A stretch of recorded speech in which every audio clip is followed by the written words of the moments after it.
Bem-vindos a mais uma edição do podcast Viva para lá da Depressão. Eu sou o Tiago Guerreiro, hoje com mais um convidado para nos falar sobre sexualidade e saúde mental, um tema que ainda causa algum desconforto e que por vezes se associa a algum estigma. O professor Manel Esteves é médico psiquiatra com competência em sexologia no Centro Hospitalar de São João e professor na Faculdade de Medicina na Universidade do Porto. Viva, professor Manel Esteves, como está? Muito obrigado pelo convite para estar neste projeto, que é tão interessante na divulgação de diferentes aspectos da saúde mental. Muito obrigado por me deixar fazer parte. É com muito prazer que o recebemos no nosso podcast. Para iniciarmos, penso que seria interessante abordar, enfim, precisamente o tema que referi na introdução. Se por um lado a sexualidade está amplamente presente nos meios de comunicação social, não será menos verdade o desconforto ou o tabu ainda associado a este tema. Qual será a explicação para esta dificuldade, professor? Não há dúvida nenhuma que uma coisa é falarmos no sexo de modo genérico, que está presente, como disse, na comunicação social, na publicidade e é omnipresente. Uma coisa muito diferente é falarmos da nossa sexualidade individual, das nossas frustrações, dos nossos medos, o que não é diferente de falarmos da nossa vida interior no sentido mais genérico, não só da sexualidade, mas de toda a nossa vida interior. Não gostamos e temos algum pudor e alguma dificuldade em nos expor tanto, o que coloca, curiosamente, o médico num papel muito central em tudo isto, porque o médico pode ser, de facto, o interlocutor privilegiado para esta discussão sobre um tema que é tão sensível. E será o mesmo falarmos de sexo e de prazer sexual?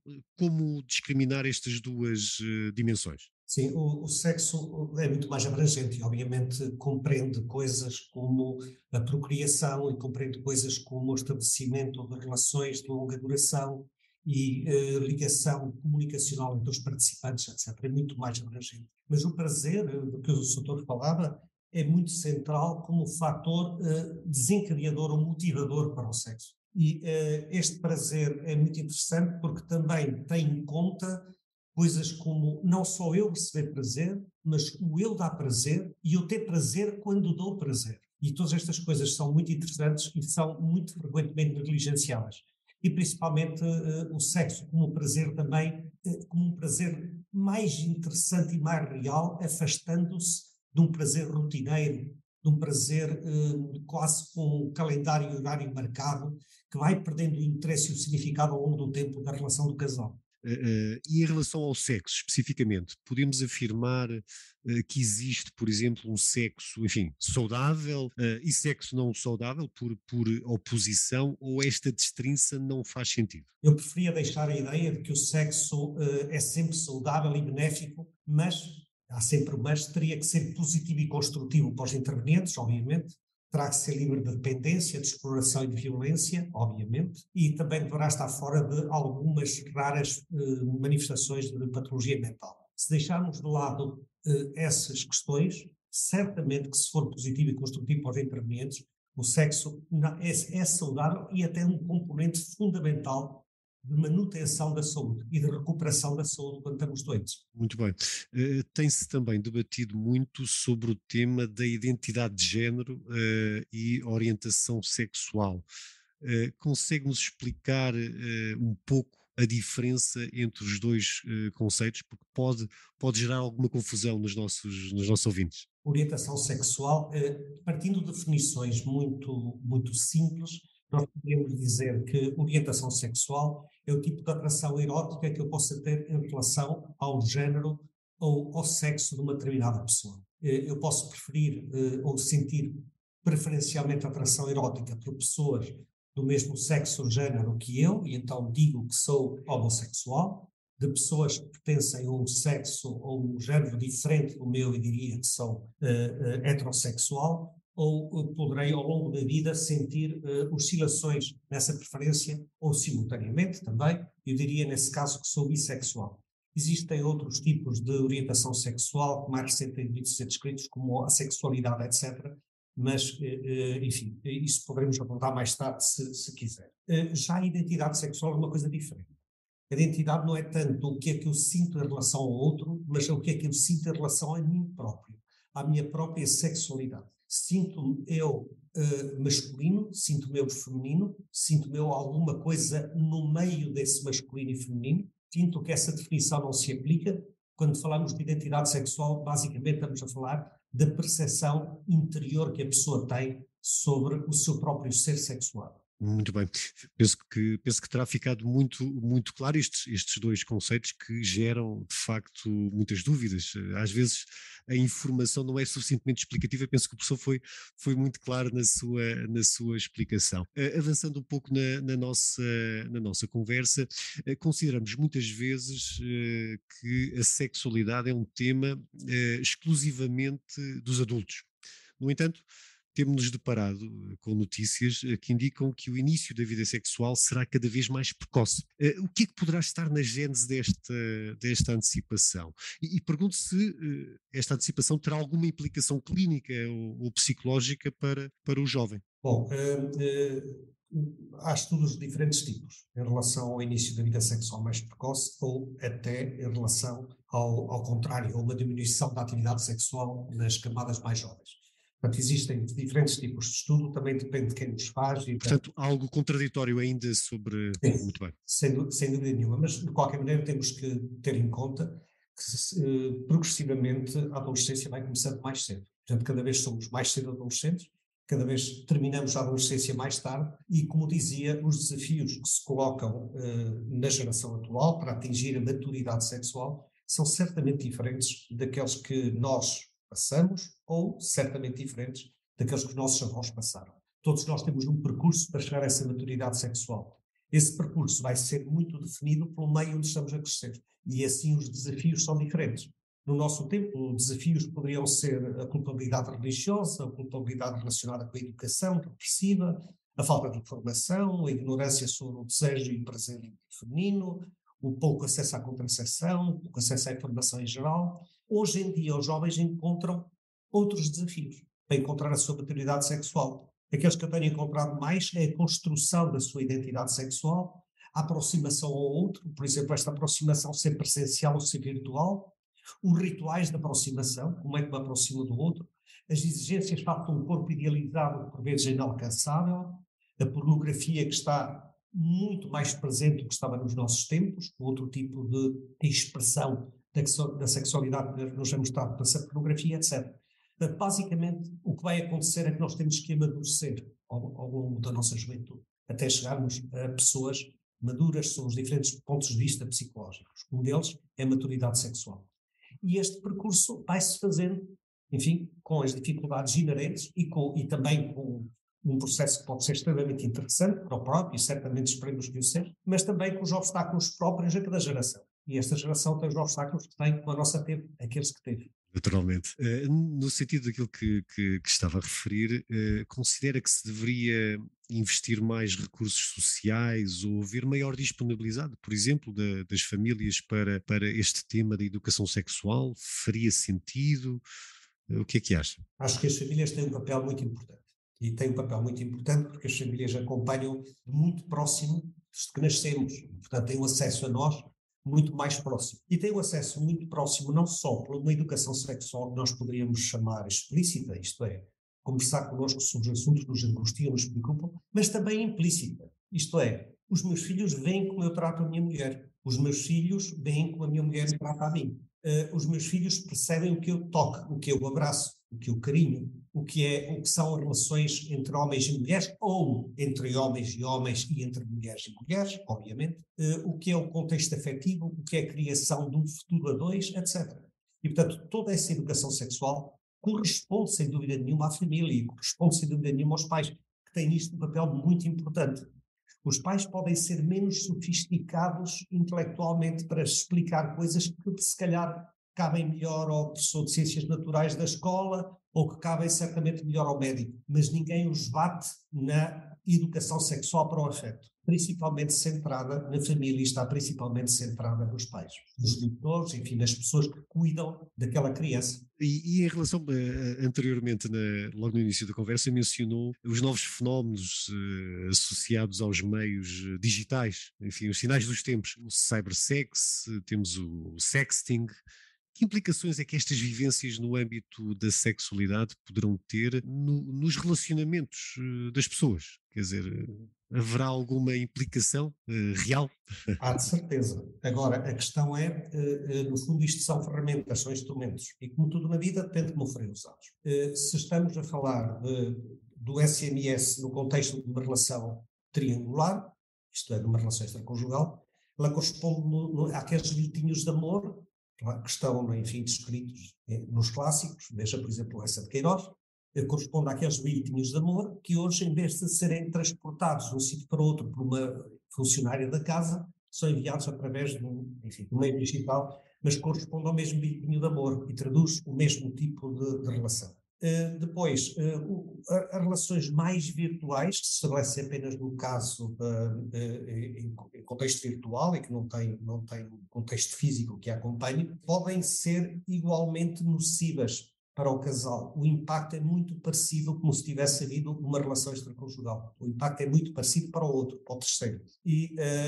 Portanto, o casal, a partir daí, vai ter que encontrar soluções que muitas vezes passam, que são soluções difíceis, que muitas vezes passam pela dissolução do casal e muitas vezes passam pela cura e pela resolução do problema e para continuar em termos que sejam mais confortáveis e adequados para os dois. Outro modo de utilizar estes meios, por exemplo, estava há pouquinho a falar, Dr. Tiago Guerreiro, no sexting. O sexting é interessante porque, de repente, torna o sexo portátil. E, de repente, eu posso levá-lo para o trabalho, eu posso levá-lo para o desporto, eu posso levá-lo para o café e estar em atividade sexual e a receber uma recompensa sexual, ou se quiser, uma recompensa dopaminérgica, nesse local, com um parceiro que está a receber a recompensa num outro lado muito distante.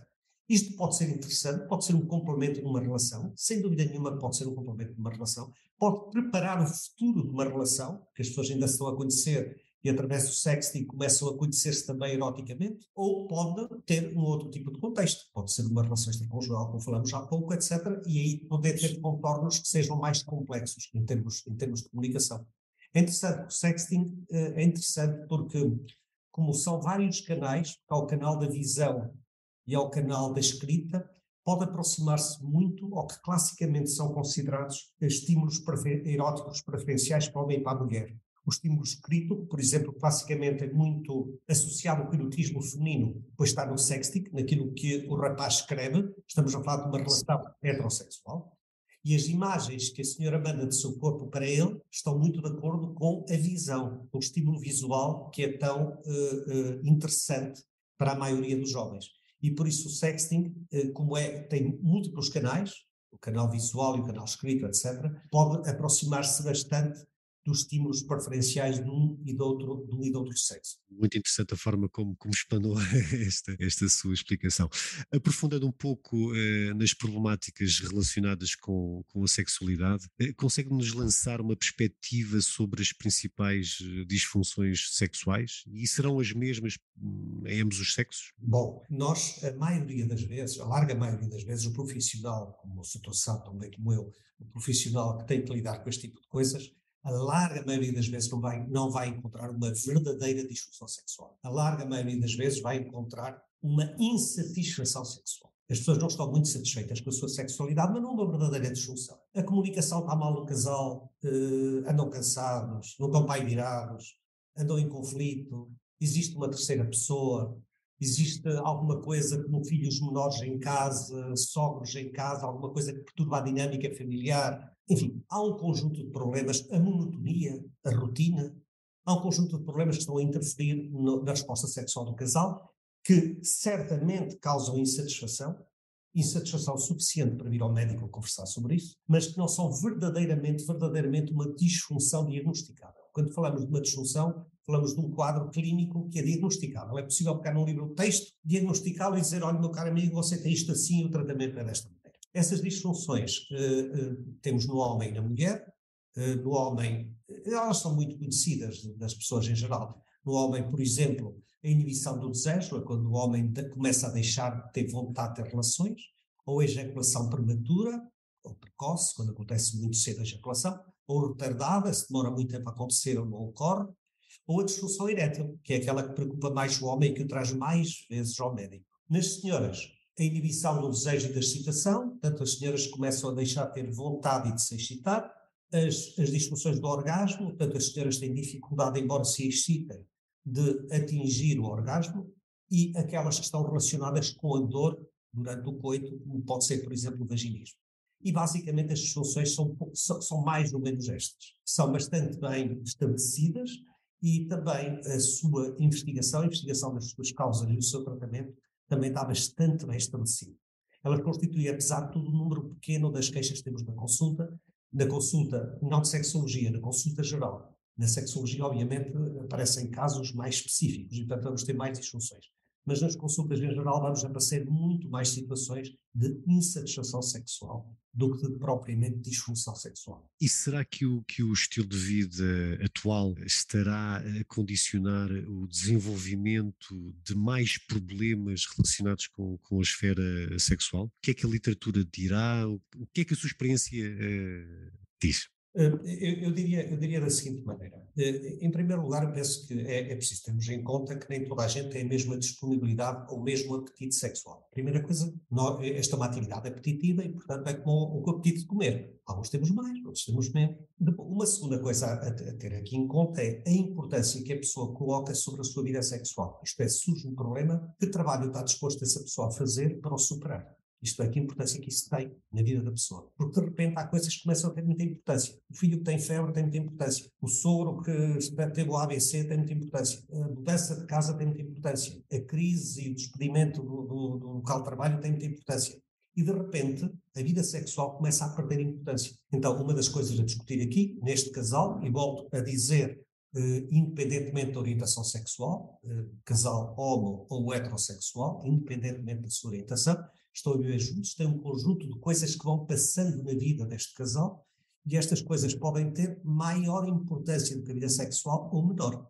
Curiosamente, a vida sexual pode ajudar para mitigar algumas destas dificuldades. Como a vida sexual é um grande aporte de hedonismo e bem-estar. E, portanto, algumas das dificuldades da vida também podem ser superadas ou ajudadas a ser superadas através da vida sexual. Mas dizia eu que temos a importância que podemos atribuir à vida sexual ou não, e se surgir um problema, até que ponto estamos dispostos a trabalhar para superarmos essa problemática. A vida de hoje, sim, tem as suas dificuldades.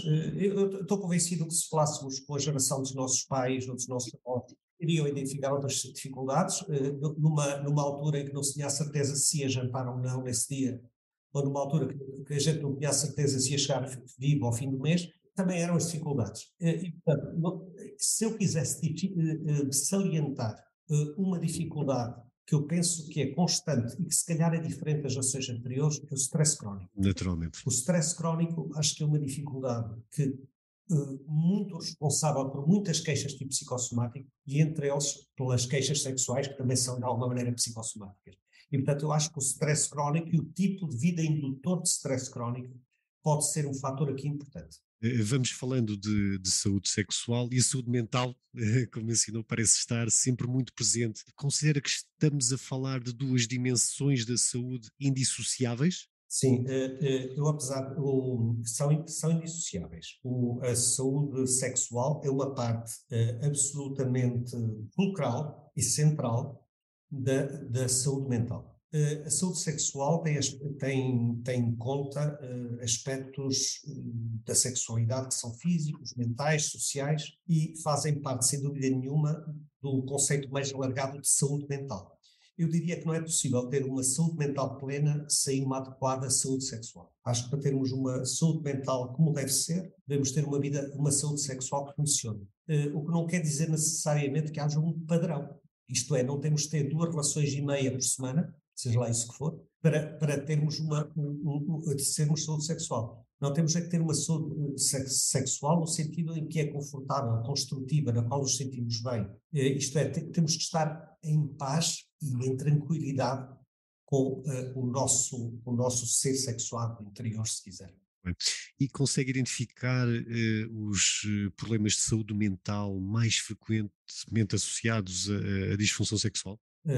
Os mais frequentemente associados, mais frequentemente, seriam a ansiedade e a depressão. A ansiedade e a depressão, que são muito correntes atualmente, que são muito diagnosticados, são dois problemas que se andam a par e passo com dificuldades de índole sexual. Sendo a mais frequente, sem dúvida nenhuma, o desinteresse, portanto, a inibição do desejo. As pessoas que estão deprimidas têm uma certa desprazer e desinteresse em relação à vida, em geral. E este desinteresse e desprazer em relação à vida, em geral, estende-se também à sexualidade. Obviamente, há exceções. Há pessoas deprimidas, até com depressões profundas, que têm uma vida sexual funcional. Mas, de um modo geral, vamos encontrar este tipo de efeito. As perturbações da ansiedade, pelas suas próprias características da ansiedade, muitas vezes estas pessoas vivem sob um grande stress, que é destrutivo para a sexualidade, como vimos, e também as pessoas ansiosas, por vezes, podem ter ansiedade de execução, isto é, estarem elas próprias ansiosas com o seu próprio desempenho sexual, com a sua própria vida sexual. E quando estamos preocupados ou ansiosos em relação ao nosso desempenho sexual, o nosso desempenho sexual vai ser fortissimamente prejudicado. E isto é o que normalmente se chama ansiedade de desempenho. Certo. Para terminarmos a nossa conversa, a quem devem as pessoas recorrer sempre que se deparem com problemas desta dimensão da sexualidade? Que conselhos é que poderíamos dar aos nossos ouvintes? Procurar as respostas para os nossos problemas é uma coisa que fazemos na humanidade desde sempre. Procuramos sempre alguém que possa dar uma resposta às nossas angústias, aos nossos problemas. Eu penso que um dos atores sociais que está melhor colocado para dar essa resposta nos dias que correm é o médico. E não estou a falar especificamente do psiquiatra. Estou a falar do psiquiatra, estou até a falar do sexólogo, que pode não ser psiquiatra, para situações, se calhar, mais complexas, mais do âmbito das tais disfunções sexuais de que falamos, ou situações de trauma, violência sexual, ou o que for, ou parafilias, coisas desse género. Aí, se calhar, será o profissional mais qualificado, será o psiquiatra ou o sexólogo. Mas em todas as outras circunstâncias que determinam quadros de insatisfação sexual, o médico em geral, independentemente da sua especialidade, parece estar muito bem colocado para perguntar como vai a sua vida sexual, alguma coisa que o angustie, vamos falar um bocadinho sobre isso, vamos tentar encontrar uma solução simples dentro daquilo que nós podemos fazer, utilizando alguma informação, desdramatizando algumas situações que as pessoas dramatizam mais nas suas cabeças, e, inclusivamente, por vezes surge-nos uma situação em que, através de uma simples adaptação do modo como as pessoas regem a sua vida sexual, o problema se resolve. Portanto, uma sugestão muito específica para aquele caso concreto. Bem, chegamos ao fim de mais um interessante podcast deste feito sobre sexualidade e saúde mental. Quero agradecer muito a disponibilidade e a generosidade do professor Manuel Esteves para participar no nosso podcast Viva para lá da Depressão. Muito obrigado. Muito obrigado, Dr. Tiago Guerreiro, pelo convite e pela oportunidade que me deu para estar aqui discutindo consigo estes temas tão interessantes e depois. Muito obrigado. Obrigado a quem nos está a ouvir e faço desde já o convite para continuar a seguir-nos na próxima semana com um novo convidado e um novo podcast. O tema é o mesmo, saúde mental sem dramas nem preconceitos. Aproveite também para visitar www.vivaparaladadepressão.pt, onde terá ao seu dispor informação isenta e rigorosa sobre saúde mental.